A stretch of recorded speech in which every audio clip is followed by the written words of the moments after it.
My name is Peter Babigumira Ahawe. Married to one wife, father of two boys.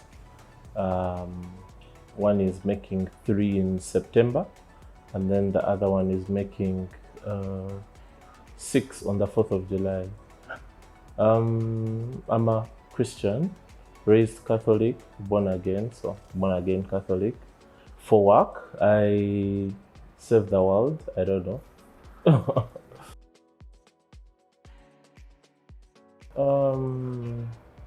Myself, I would give it a 7 because I want to do more, and I always set like my 10 is like 12, so even number 10 is like an 8. Yeah, so I think I'm doing pretty well, but I want to do even more, so I'll give myself a 7. I have a quality approach to raising my kids, so it's values first. I'm trying to give them the right values, the right knowledge, the right skills. So the little time that I do, because I work a lot and I travel a lot as well, but when I do spend time with them, I go for quality rather than quantity. I try to make sure all their needs are provided for, not just the basics, entertainment, stimulus, like going out of the house, going to the play area. I don't want them to be intellectually bored. I don't mind them being bored because boredom is healthy, but I don't want them to stagnate. Yeah, and I cherry pick what they watch, so it's less of SpongeBob killing brain cells and more of like Peppa Pig, learning language, learning values.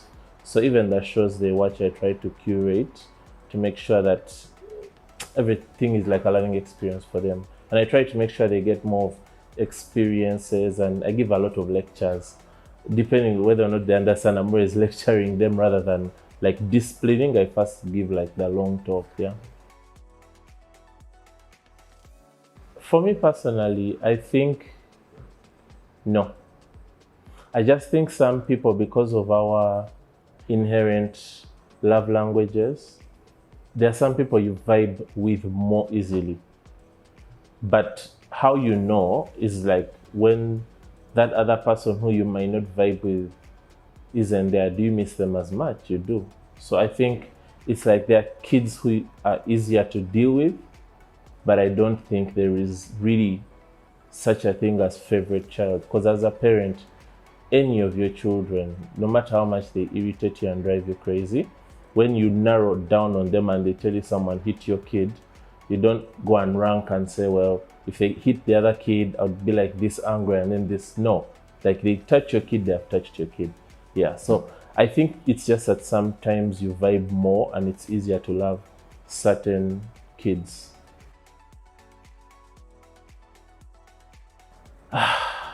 I think the most unrealistic expectation placed on fathers is that they know what they're doing.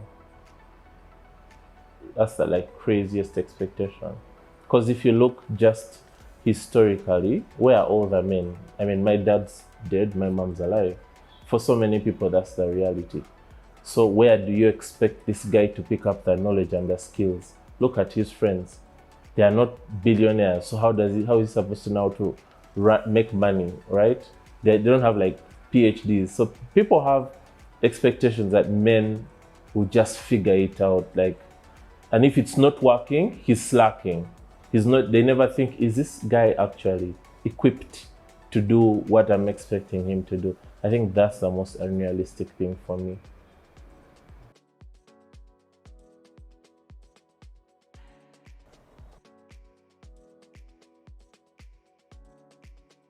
Vulnerability. African men, especially Ugandans and most especially Bachiga, are just not wired for vulnerability.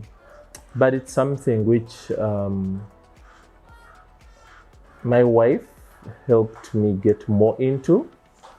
And I found that children are very brilliant. They actually understand. And I advise parents to be very careful about children. They understand a lot more than you think. But when they are being unreasonable, when they are running around, when they are failing, when they are doing what, it's not a time to be high and mighty, but it's to come down with them in the mud and say, hey, I know you messed up. I mean, look, when I was your age, I used to mess up all the time. And if you try again tomorrow. So for me, when I'm having a tough day and I'm tired, I won't like snap. I'll just say, hey, Seth, like daddy's having a tough day and I'm very tired and I don't have like the energy to engage. So I found like being vulnerable, like just telling your kids how you feel. If you're broke, say, hey man, I would love to get you that toy, but I don't have money. Like it's very helpful for managing expectations and even stress and anxiety. Get a wife. Okay, dads have wives. But yeah, engage your wife on that stuff. When I was in university, so I'm like I try to be brutally efficient, like those weird guys with the hats in fringe. So all through uni, I never used to groom. I just focused more on school because I went to university to study. And then when I started getting ready to date, I used to groom. Then when I started dating, I used to groom a little bit. Then when I got married, I stopped grooming. And then when my wife was like, hey, like, what's up? I was like, help me. She was like, okay. So me, naturally, I do not have the bandwidth for it, but my wife helps me a lot. She picked out all my outfits. I was like, hey, I need outfits for this. Like literally when I'm leaving the house, I'll be like, what do you think? And it's helped me. Like that part of my brain can do other things.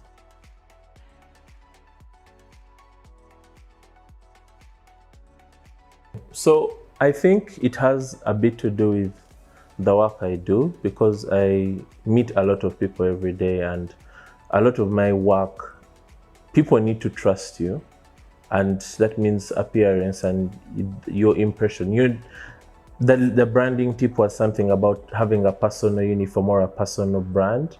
So for me, grooming is just mixed in with the brutal efficiency. I don't think about it as like an add-on, but more of like a necessary thing. So definitely if I was a mechanic, I might not groom as much because I'll be covered in grease all day.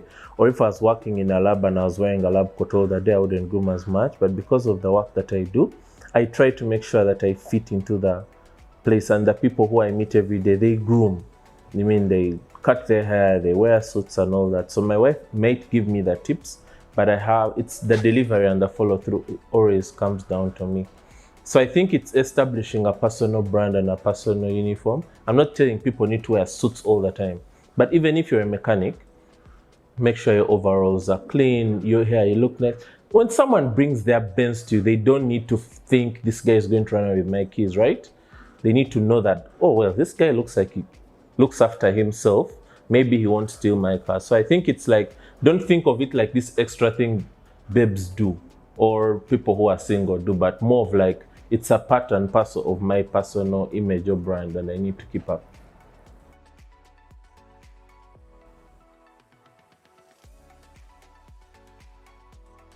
One of the things that has been very instrumental for me juggling is scheduling.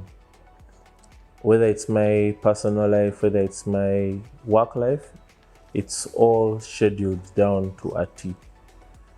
I'm the kind of guy who asks you to send a calendar invite when you're going to see me in 2 hours, just that my phone reminds me, right?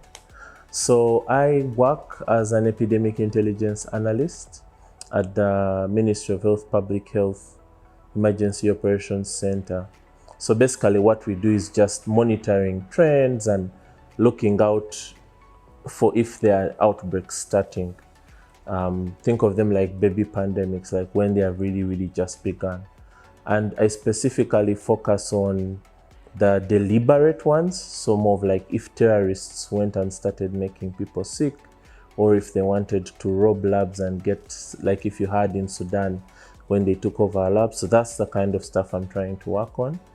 And it means a lot of hours at the office, working from home, and a lot of traveling within the country and abroad. So I schedule it all down to a T, whether I'm in office, in country, at home, it's all scheduled down. So basically my routine starts around 2 a.m., 3 a.m. with devotions. I do my devotions, then send them out to a few people, and then TikTok, Facebook, and wherever. Then I do like Blinkist. There are so many nice apps which can help you do personal productivity. So around 5, I then start with the boys because they get up early like me. So that's when we all get ready for school or work. That's if I'm around. If I'm not, then and I'm in the field, it will be work. I'll start work then. I usually do emails and documents and everything between 5 and 7 because I know there are no distractions. Because the bulk of my day-to-day work is meetings, meeting people, talking, meeting. Yeah. Now, as a rule, between 5 and 9 p.m. is family time. So I block that time out. And even if, okay, well, I don't say if the president called, I wouldn't go, but typically I would like to think that that time is very reserved and people struggle to get me at that time. So that time is for my wife and it's for my kids.